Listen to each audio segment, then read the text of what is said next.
Bismillahirrahmanirrahim. Assalamu alaikum. Welcome to online classes. Class 10, Subject Mathematics, Unit 1, Coordinated Equation, Exercise 1.1. ये कल का आपका homework है जो मैंने आपको दिया था. आप इसको ज़रा चेक कर लें क्या आपने इसी मेथड से और इसी तरह के सोल्यूशन निकाले हैं. इसके बाद क्वेश्चन नंबर आपके पास 6 है. पार्ट 6 का हम सोल्यूशन निकाल लेते हैं. ये थोड़ा चेंज क्वेश्चन है, इसको आप ज़रा देख लें. आपको जो इक्वेशन गिवन है x² divided by 3 minus x divided by 12 equal to 1/24. सही है. आपके पास जो इक्वेशंस हैं वो थोड़ा चेंज है, आप ज़रा इसको चेक कर लें. आपके पास दोनों एलिमेंट x² डिवाइडेड बाई 3 और x डिवाइडेड बाई 12 जो है दोनों फ्रैक्शन फॉर्म में हैं और बीच में इनका माइनस आ रहा है. तो हम इसका एलसीएम ले लेते हैं. सबसे पहले ये वाले साइड हम छोड़ देते हैं, 1/24 को हम नहीं लेते, ये एज इट इज़ रहेगा. यहाँ से हम एलसीएम ले लेते हैं. यहाँ पे आपके पास फर्स्ट और सेकंड एलिमेंट दोनों में आपके पास क्या है 3 और 12 है. 3 के टेबल में आप ज़रा देख लें कि अगर हमारे पास डिनोमिनेटर में दो एलिमेंट ऐसे आ जाए जो एक ही टेबल में आता हो तो हम उसमें से बड़े एलिमेंट को एलसीएम के तौर पर ले लेते हैं. आसान तरीका है हमारे पास. अब 3 के टेबल में आप देखें 3 आ रहा है और 3 के टेबल में 12 आ रहा है, तो जो बड़ा एलिमेंट है उसको हम एलसीएम में रख लेते हैं. यहाँ से उसको एलसीएम में रख लिया. ठीक है. फर्स्ट एलिमेंट को उठाए. फर्स्ट एलिमेंट आपके पास क्या है x² डिवाइडेड बाई 3. हमने x² डिवाइडेड बाई 3 को यहाँ पे लिख लिया. सही रफ वर्क में आपको बता रही हूँ. यहाँ से आपका एलसीएम आया है 12, तो हम 12 को इस होल टर्म के साथ मल्टीप्लिकेशन में लिख लेते हैं. एलसीएम लेने का तरीका है. सही. अब 3 के टेबल में आप देखें 3 क्या ज़रा आपके पास 12 आता है, तो 3 4 ज़रा 12 आता है, तो 4 को आप x की कोफिशिएंट के साथ मल्टीप्लाई करेंगे तो 4x² आता है. वो हमने यहाँ पे लिख लिया. यहाँ पे माइनस है, माइनस को हमने लिख दिया. सही. सेकेंड टर्म को होल टर्म को उठाएं, x डिवाइडेड बाई 12 एलसीएम के साथ मल्टीप्लिकेशन फॉर्म में लिखे. एलसीएम आपके पास 12 और 12 कैंसिल आउट हो जाएंगे. आपके पास यहाँ पे 1 रह गया. 1 को x के साथ मल्टीप्लाई करें, आपके पास x आता है और 12 तो ऑलरेडी आपके पास एलसीएम है. अब हमारे पास ये भी फ्रैक्शन फॉर्म में है, ये भी फ्रैक्शन फॉर्म में है. हम क्या कर रहे हैं, हम इस इक्वेशन को अपने लिए बना रहे हैं ताकि हम क्या करें, इसको कोऑर्डिनेटेड इक्वेशन में पुटिंग कर सकें.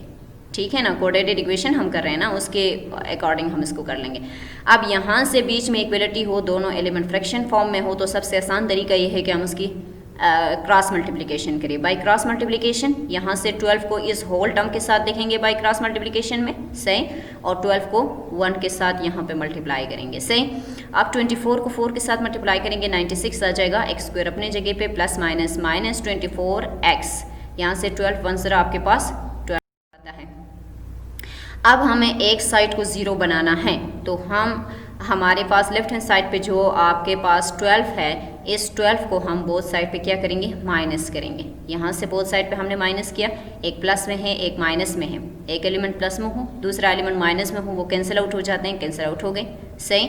ये आपके पास x की पावर 2, x की पावर 1, यहाँ से कॉन्स्टेंट -12 इक्वल टू 0.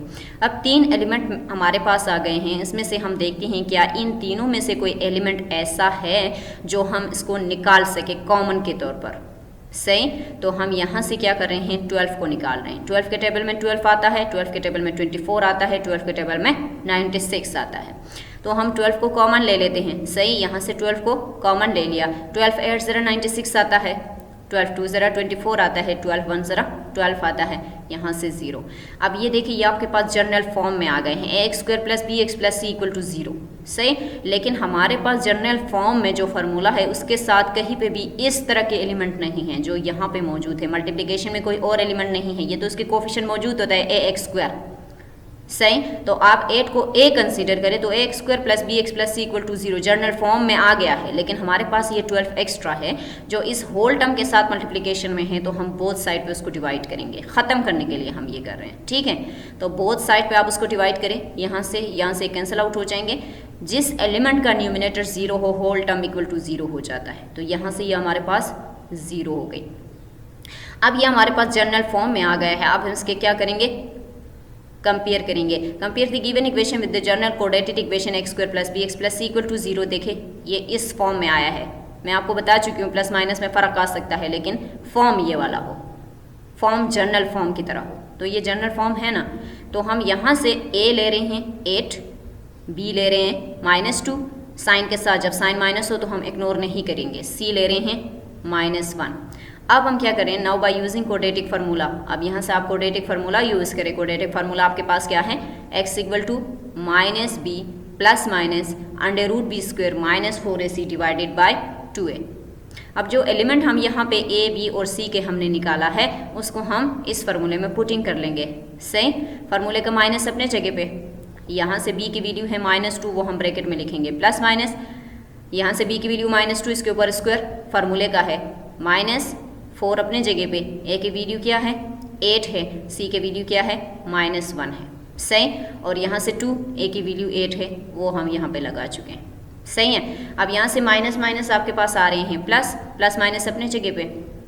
यहाँ से जब पावर इवन हो, अंदर का जो साइन होता है माइनस का वो ख़त्म हो जाता है, तो 2 2 ज़रा आपके पास 4 आ जाएगा। सही है, तो 8 4 ज़रा क्या आता है 32 आता है, माइनस माइनस प्लस। सही, और 8 2 ज़रा आपके पास आता है 16। अब 32 के ऊपर 4 को जमा करें, आपके पास आ जाता है 36, और बाकी एलिमेंट तो हमारे पास यही आ रहे हैं, कांस्टेंट है जिसमें हमने कोई चेंजेस अभी तक नहीं की है। अब इसके बाद हम क्या करें, 36 आया है, 36 हमें पता है कि परफेक्ट स्क्वायर है, 6 36 आता है, तो हम 6 के ऊपर स्क्वायर लेके स्क्वायर और स्क्वायर रूट एक दूसरे को कैंसिल करेंगे, बाकी टर्म वही आ रहे हैं हमारे पास। सही, इसका मतलब ये है इस x के जो एलिमेंट आपके पास आए हैं उसको एक मरतबा आप प्लस में लिखे, एक मरतबा माइनस में लिखे, तो हम इसको एक मरतबा प्लस में लिख रहे हैं और एक मरतबा माइनस में लिख रहे हैं। सही है, 6 के ऊपर 2 को जमा करें 8, और यहाँ पे 16, यहाँ से 6 से 4 को निकाले बड़ी वैल्यू के साथ माइनस है, तो -4 डिवाइडेड बाई 6। अब हम टेबल में देख लेते हैं कि हमारे पास 8 और 16 किस टेबल में आता है। 8 के टेबल में आप ज़रा देखिए, 8 1 ज़रा 8, 8 2 ज़रा 16, तो 1/2 पे ख़त्म हो गया। सही, तो यहाँ पे आप ज़रा देख ले, 4 4 ज़रा 4 1 ज़रा 4 4 4 ज़रा आपके पास 16, तो साइन माइनस का है तो हम यहाँ पे लगा देते। तो हमारे पास जो x की वैल्यू आई है, एक आई है 1/2 और दूसरी हमारे पास आई है -1/4। तो उसके सोल्यूशन सेट हमारे पास क्या आ रही है, 1/2 -1/4। हमने क्या किया, जो इक्वेशन हमें गिवन था पहले हमने उसको जर्नल फॉर्म में कन्वर्ट किया, उसके बाद हमने उसको कोऑर्डिनेटिक फार्मूले में पुटिंग कर ली, और उसके बाद हमने x के 2 वैल्यूज़ निकाल दिए। अगला क्वेश्चन हमारे पास है question number 4, find are solution to the following equations. कहती है जो इक्वेशंस आपको गिवन है, जो इक्वेशन आपको दिया गया है, उसके तमाम सोल्यूशन आप निकालें। सोल्यूशन का क्या मतलब होता है, उसके ऐसे एलिमेंट आप निकालें जो आप इस इक्वेशन में पुट करेंगे वो 0 के इक्वल आ जाए। सही है, वो तमाम एलिमेंट्स वो कह रही है कि आप निकाल के दे दें। अब यहाँ पे आपसे डिमांड नहीं किया गया है कि आप उसको कोऑर्डिनेटिक फार्मूले से करें या आप उसको फैक्टराइजेशन से करें या आप उसको कंप्लीट स्क्वायर बनाएं। क्वेश्चन में डिमांड नहीं किया गया है, तो जहाँ पे डिमांड नहीं होता, सिर्फ क्वेश्चन हमें दिया गया होता है, उसमें हम सबसे आसान तरीका हमारे पास जो आता है वो है फैक्टराइजेशन। अब जो क्वेश्चन हमसे फैक्टराइजेशन पे यहाँ पे नहीं होंगे उसमें हम कोऑर्डिनेटिक फार्मूला या कंप्लीट स्क्वायर बना के कर लेंगे। ठीक है ना, तीनों तरीकों से हो सकता है, इस पे कोई पाबंदी नहीं है कि आप यहाँ पे कौन सा मेथड यूज़ कर रहे हैं, वो आप अपनी आसानी से आप खुद ही देख लें। तो हम सबसे जो हमारे लिए सबसे आसान जो तरीका है वो हमारे पास है फैक्टराइजेशन। तो हम यहाँ से क्या कर रहे हैं, पुराना मेथड जो मैं सिखा चुकी हूँ फैक्टराइजेशन कर लेते हैं। सही, 3 टर्म्स हैं हमारे पास, जर्नल फॉर्म में है, तो हम यहाँ से फैक्टराइजेशन करने का सबसे पहला तरीका क्या है, फर्स्ट और लास्ट टर्म को एज इट इज़ उतार दें। सो हम उतार चुके हैं। सही, अब यहाँ से वो क्या कह रही हैं कि सेकेंड आपके पास जो स्टेप है वो है कि लास्ट वाले टर्म को फर्स्ट टर्म के कोफिशिएंट के साथ क्या करें, मल्टीप्लाई करें। हम मल्टीप्लाई कर रहे हैं 7 1 ज़रा 7। अब थर्ड जो हमारे पास स्टेप है, मिड वाले टर्म को ऐसे ब्रेक करें, मल्टीप्लाई करें, इन दोनों की प्रोडक्ट आ जाए, प्लस माइनस करें 8 आ जाए। सही, अब देखिए 7 1 ज़रा 7 और 7 के ऊपर 1 को जमा करें -8, दोनों एलिमेंट माइनस फॉर्म में है तो एलिमेंट जमा हो जाएंगे, कोफिशिएंट जमा हो जाएंगे और साइन माइनस का लगेगा। तो यहाँ से 7, इसकी कोफिशिएंट कुछ नहीं है, इसका मतलब है 1 है, तो 7 के ऊपर 1 को जमा करेंगे 8 और साइन माइनस का लगेगा। दोबारा से हमारे पास यही वाली टर्म आ रही है। ठीक है, अब हमारे पास कितने टर्म्स बन गए, 4 टर्म्स बन गए हैं। अब दोनों की पेयर बना दें, इन दोनों की पेयर बना दें, इन दोनों की पेयर बना दें।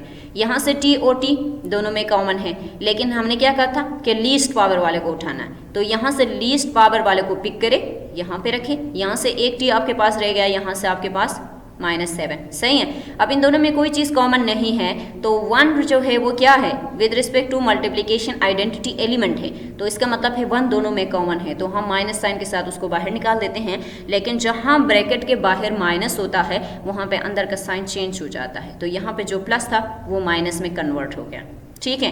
अब t-7 और t-7 इन दोनों का सेम आना ज़रूरी है, अगर ये दोनों सेम नहीं आए हमारी फैक्टराइजेशन गलत है, ठीक है। तो इन दोनों में से हम एक को ले लेते हैं, सही। यहाँ से t और यहाँ से 1 = 0, सही। फिर हम क्या कह रहे हैं कि ये भी = 0 है या ये = 0 है, तभी तो हमारे पास ये साइड 0 आई है, अदरवाइज ये 0 नहीं आएगा, ये कुछ और एलिमेंट आएगा, ठीक है। तो हम इसको भी 0 ले रहे हैं और इसको भी 0 ले, सही।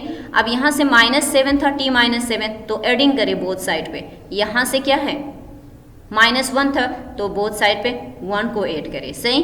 तो यहाँ से आपके पास t की वैल्यू आ रही है 7 और यहाँ से आपके पास t की वैल्यू आ रही है 1। उसने क्या कहा था कि आप सॉल्यूशंस निकालें, इसके जितने भी सॉल्यूशंस हैं तमाम सॉल्यूशन निकालें, ऑल सॉल्यूशन।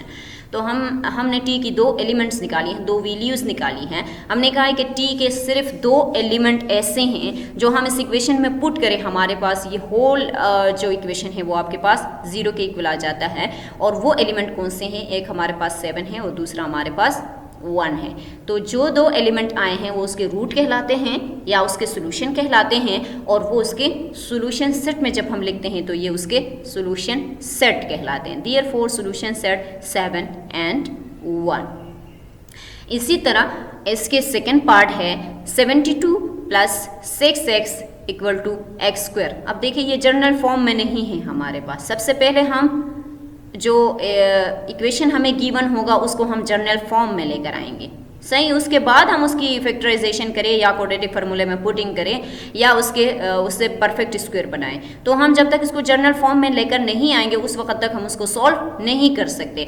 अब यहाँ पे हमारे पास है x² है, 6x है, 72 है, सही है। तो हम क्या करें, हम यहाँ से इसको भी ख़त्म कर सकते थे, सही है ना। हम बोथ साइड पे x² को बोथ साइड पे माइनस करके ये इसको 0 बना सकते थे, ये आसान है, एक ही एलिमेंट है। लेकिन यहाँ पे -x² आ जाएगा, वो फिर माइनस में आ जाएगा और फिर इस माइनस को ख़त्म करने के लिए हम बोथ साइड पे फिर माइनस को मल्टीप्लाई करेंगे, तो ये काफ़ी लंबा प्रोसेस होगा हमारे पास, सही है ना। जनरल फॉर्म आपको पता है ना, जनरल फॉर्म क्या है, x² + bx + c = 0।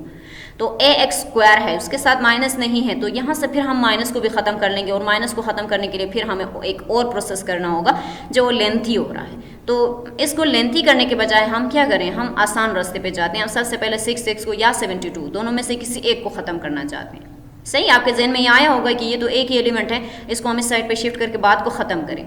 हम इसको इस साइड पे शिफ्ट तो करेंगे लेकिन ये माइनस साइन के साथ यहाँ पे आ जाएगा, हम करेंगे ना -x2 ऑन बोथ साइड, सही। तो यहाँ से ये माइनस फॉर्म में आ जाएगा और फिर हमारे पास ये x2 लास्ट में नहीं है, ये शुरू में है, फर्स्ट में है कि ax² + bx + c = 0। पहले स्क्वायर वाले, फिर लीनियर वाले, उसके बाद कांस्टेंट वाले। अब ये लास्ट में आ रहा है x² वाले, फिर इसको शिफ्ट करने में, फिर माइनस को ख़त्म करने में बहुत ज़्यादा हमारे पास ये लंबा हो जाएगा। इसलिए मैं क्या कर रही हूँ, यहाँ से या 72 को या 6x को ख़त्म कर रही हूँ। तो सबसे पहले मैंने 6x को, आपकी मर्ज़ी, आप 72 को ख़त्म करें, फिर उसको यहाँ पर रीअरेंज करें, ठीक है ना।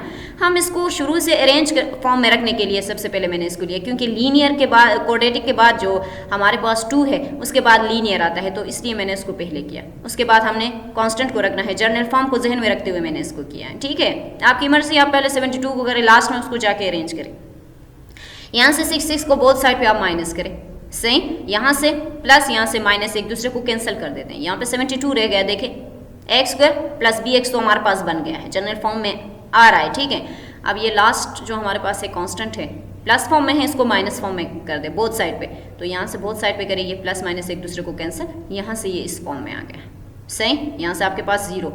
अब हम इसको इस फॉर्म में लिख सकते हैं ना, क्योंकि हमारे पास x² + bx + c = 0 होता है, सही। यहाँ से हमने उसको इस फॉर्म में लिख दिया। हमारे पास 3 टर्म्स आ गए हैं। पहले तो सबसे पहले हम देखते हैं इन तीनों में कोई चीज़ कॉमन है कि नहीं है। आप देखिए ये 72 है, ये 6 है, यहाँ पे 1 है, तो उसका मतलब है इनमें से कोई चीज़ कॉमन नहीं है जिसको हम बाहर निकाल सके। इसीलिए हम क्या कर लेते हैं, इसी को ही देख लेते हैं, फैक्टराइजेशन की तरफ आते हैं। सबसे पहला हमारा जो टारगेट होना चाहिए वो हमारे पास फैक्टराइजेशन है। जो क्वेश्चन फैक्टराइजेशन से सॉल्व नहीं होंगे तब हम कोऑर्डिनेटेड इक्वेशन या परफेक्ट स्क्वायर की तरफ जाएंगे, अदरवाइज हम नहीं जाएंगे, फैक्टराइजेशन से ही कर लेते हैं क्योंकि ये सबसे आसान मेथड है। हम यहाँ से फैक्टराइजेशन करने का तरीका क्या है, फर्स्ट टर्म और लास्ट वाले टर्म को हमने एज इट इज रख दिया, ठीक है। इसके बाद लास्ट वाले टर्म को फर्स्ट वाले के कोफिशिएंट के साथ मल्टीप्लाई करें तो 72 को आप मल्टीप्लाई करें 1 के साथ 72 आता है। अब मिड वाले टर्म को ऐसे ब्रेक करें, मल्टीप्लाई करें 72 आ जाए, प्लस माइनस करें -6 आ जाए, तो 12 6 तरह 72 आता है और 12 से 6 को निकाले आपके पास क्या आता है -6, क्योंकि बड़े वैल्यू के साथ हमने माइनस लगाई हुई है। सही, 4 टर्म्स आ गए आपके पास, 4 टर्म्स। अब इन दोनों की पेयर बना दे, इन दोनों की पेयर बना दे। हमने यहाँ से इनकी पेयर बना दी, यहाँ से इनकी पेयर बना दी, ठीक है। यहाँ पे देखिए 12 इसके पास है लेकिन 12 यहाँ पे मौजूद नहीं है, तो 12 को हम कॉमन नहीं ले सकते। x इसके पास भी है, x इसके पास भी है, लेकिन हम लीस्ट पावर वाले को उठा लेते हैं, तो हम सिर्फ यहाँ से एक x को हमने बाहर निकाल दिया। यहाँ पे 2 x थे, एक x रहा, यहाँ पे कोई x नहीं है 12। यहाँ से 6 के टेबल में 72 आता है, तो इसका मतलब है, अब देखिए यहाँ पे x नहीं है, अगर x होता तो हम x को भी कॉमन ले सकते थे। x सिर्फ इसके पास मौजूद है, इसके पास नहीं है। 6 के टेबल में 72 आता है, तो हम 6 को कॉमन ले लेते हैं। यहाँ से 6 चला गया, सिर्फ आपके पास x रह गया। 6 के टेबल में 12 पे 6 12 को के साथ मल्टीप्लाई करें 72 आता है, ये हमने 12 लिख दिया। देखिए इन दोनों का सेम आना ज़रूरी है, ये दोनों सेम आ गए। इन दोनों में से हमने एक को लिया, यहाँ से x, यहाँ से +6 = 0। सही, अब कहती है ये दोनों प्रोडक्ट फॉर्म में है, मल्टीप्लिकेशन फॉर्म में है, तब तो 0 आया है। तभी तो हम कह रहे हैं कि या ये = 0 है या ये एलिमेंट 0 है, तभी तो ये 0 आई है, अदरवाइज ये 0 नहीं आता। अब यहाँ से माइनस है, एडिंग करें बोथ साइड पे, यहाँ से +6 है, आप माइनस करें बोथ साइड, ठीक है। यहाँ से हमने कर दिया, ये प्लस माइनस एक दूसरे को कैंसिल, यहाँ से प्लस माइनस एक दूसरे को कैंसिल, यहाँ पे आपके पास 12 और यहाँ पे आपके पास क्या आ रही है, -6 आ रही है। तो हमने क्या कर दिया, फैक्टराइजेशन को यूज़ करते हुए x की 2 एलिमेंट यानी उसके 2 सोल्यूशन निकाले। इसके अलावा कोई भी एलिमेंट ऐसा नहीं होगा जो हम इस इक्वेशन में पुट करें तो उसके राइट हैंड साइड 0 आ जाए, ठीक है। तो इसके solution set, therefore solution set 12 and -6, तो उसके सोल्यूशन सेट में कितने एलिमेंट आ गए, 2 एलिमेंट आ गए, जो कि आपके पास क्या हैं, 12 एंड -6। इसी तरह हमारे पास इसके पार्ट 3 है, क्वेश्चन नंबर 4 के, r² + 4r + 1 = 0। इक्वेशन आपको गिवन है, ठीक है। सबसे पहले मैंने क्या कहा, फैक्टराइजेशन जो मेथड है उसको यूज़ करना है। अब यहाँ पे आप ज़रा चेक कर लें, यहाँ से 1 को सबसे पहला स्टेप क्या है कि आप क्या करें, इन दोनों को एज इट इज़ उतारें। हमने उतार दिया, सपोज करें आप, फिर हम क्या कर लेंगे, इसको लास्ट वाले एलिमेंट को फर्स्ट वाले एलिमेंट के कोफिशिएंट के साथ मल्टीप्लाई करना है। हमने मल्टीप्लाई किया, 1 आया। मिड वाले टर्म को ऐसे ब्रेक करना है, मल्टीप्लाई करें, इनकी प्रोडक्ट आ जाए, प्लस माइनस करें 4 आ जाए, तो हम 4 को मल्टीप्लाई करेंगे, 4 1 ज़रा 4, मल्टीप्लाई करने से 4 आता है, प्लस माइनस करने से 4 आता है, 1 किसी सूरत भी नहीं आता। इसका मतलब ये है कि ये जो इक्वेशन हमें गिवन है ये फैक्टराइजेशन से सॉल्व नहीं हो सकता। सही है, ये नहीं होगा इससे सॉल्व। तो हम क्या करते हैं, इसको पहले जर्नल फॉर्म के साथ कंपेयर कर लेते हैं। हम क्वाड्रेटिक फार्मूला की तरफ आते हैं, क्योंकि ये हमारे पास फैक्टराइजेशन से पॉसिबल नहीं है, इसकी फैक्टर हम फैक्टराइजेशन से नहीं निकाल सकते। हम इसको क्वाड्रेटिक फार्मूले में पुटिंग करने के बाद इसके सॉल्यूशन सेट निकाल सकते हैं, और फैक्टराइजेशन इसका पॉसिबल नहीं है। तो हम क्या कर रहे हैं, हम क्वाड्रेटिक फार्मूला की तरफ जाते हैं। सही, यहाँ से हमने क्या कर दिया, देखिए, a की कोफिशिएंट 1, b की कोफिशिएंट 4 और c आपके पास ऑलरेडी कांस्टेंट है जो आपके पास 1 है। Now by using quadratic formula आपको याद है कि x = -b ± √b² - 4ac / 2a। अब पुटिंग वैल्यूज़, अब इसमें वैल्यूज़ पुट करें जो आपने यहाँ पे निकाली है, ये ही एलिमेंट पुट करनी है, ठीक है। b की वैल्यू आप पुट करें, -4 - 2 फार्मूले का है, b के जगह मैंने 4 पुट कर ली, प्लस माइनस अपने जगह पे, यहाँ पे b की जगह मैंने 4 पुट कर ली, स्क्वायर अपने जगह पे, -4 अपने जगह पे। a की वैल्यू आपके पास क्या है, ऊपर देखिए 1 है, वो हमने डाल दिया। c की वैल्यू आपके पास क्या है, 1 है, वो हमने डाल दिया। यहाँ से 2, a की वैल्यू 1। सही, अब यहाँ से ये अपने जगह पे, ये अपने जगह पे, 4 4 सर आपके पास 16। सही है, 4 को आप 2 टाइम्स पे 1 के साथ मल्टीप्लाई करें तो 4 ही, यहाँ पे 2 1 ज़रा 2, सही है। आप 16 से 4 को निकाले, आपके पास 12, बाकी एलिमेंट आपके पास आ रहे हैं, सही। अब यहाँ पे जो 12 आपके पास आया है, सबसे पहले हम इसका एलसीएम ले लेते हैं, इसको देख लेते हैं कि हमारे पास इस 12 में से कोई एलिमेंट ऐसा है जिसको हम निकाल सकते हैं इसमें से ही, मीन कि इसको हम इस स्क्वायर रूट से बाहर निकाल सके, सोल्यूशन की तरफ आ जाए, क्योंकि जब हम सोल्यूशन निकालते हैं वो सिंपलेस्ट फॉर्म में आता है, तो हमें सिंपलेस्ट फॉर्म चाहिए, हमें इस तरह की फॉर्म नहीं चाहिए कि ये सारा कुछ एलिमेंट जो है वो हमारे पास अंडर रूट के अंदर पड़े हुए हो, तो हम इसलिए इसका एलसीएम ले लेते हैं। आप 2 के टेबल में 12 आता है, 2 6 ज़रा 12, 2 3 ज़रा 6 और 3 1 ज़रा 3, तो यहाँ पे 2 2 टाइम्स पे आया हुआ है, 3 आया हुआ है, इसको हमने लिख दिया। अब हमें स्क्वायर रूट को ख़त्म करना है तो हम 2 की पेयर बना देंगे, अगर ये क्यूब होता तो हम 3 की पेयर बना सकते थे, लेकिन ये स्क्वायर रूट है, इसका मतलब है ये 2 है, तो हम 2 2 की पेयर बना देंगे, इन दोनों की पेयर बना दे, 3 के साथ कोई पेयर नहीं है, वो हमने सही है अकेला लिख दिया यहाँ पे, और ये 2 अपने जगह पे। अब ये स्क्वायर रूट दोनों के ऊपर है, तो स्क्वायर रूट हम दोनों के ऊपर अलग अलग अप्लाई कर सकते हैं, दोनों के ऊपर अलग अलग अप्लाई करें, सही। यहाँ से स्क्वायर और स्क्वायर रूट एक दूसरे को कैंसिल करते हैं, 2 स्क्वायर रूट से बाहर आ गया, अंडर रूट 3 अपने जगह पे आ गया है। अब ये 2 है, ये 4 है, 2 के टेबल में 2 आता है, 2 के टेबल में 4 आता है, तो हम 2 को क्या कर रहे हैं, कॉमन ले रहे हैं, हमने इसको बाहर निकाल दिया 2 को, तो यहाँ से 2 2 ज़रा 4 माइनस साइन के साथ आ गया, यहाँ पे 2 को बाहर निकाल दिया, 1 रह गया, 1 को हम लिखते नहीं हैं, अंडर रूट 3 डिवाइडेड बाई 2।